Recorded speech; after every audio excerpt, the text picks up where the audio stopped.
sa Villar City. Ngayon lang kami dadaan dito, first time lang namin dumaan. Dati na ata itong ginawa Ayan siya. Ganda pala niya, 3 lines na din, malawak. Lawak ng mga pinagawa ni Villar. Sana all Villar mayaman. Daming properties.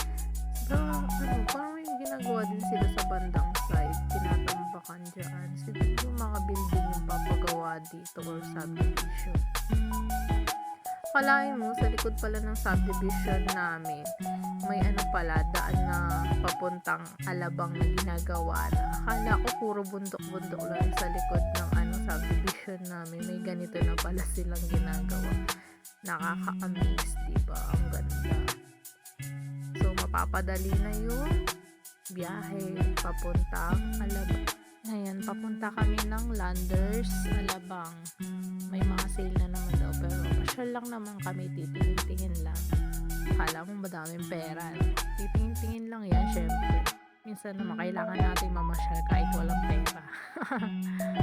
Kahit sa simpleng pamamasyal lang, nakaka-relax din kasama yung pamilya.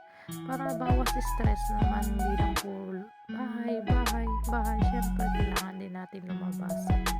Hindi lang porket marami kang pera, lalabas ka. Hindi yun. Pwede ka rin lumabas na kahit wala kang pera. Mamasyal ka lang, kasama mo yung pamilya mo. Ayun, may cafe na rin palang nakatayo dito. Pwede ka na rin magkape dito. Paggabi, yan.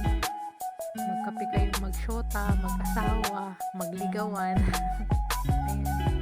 Meron na rin pala doon. Tapos may sila, may nilalagay silang mga dito, parang Christmas lights sa mga puno-puno.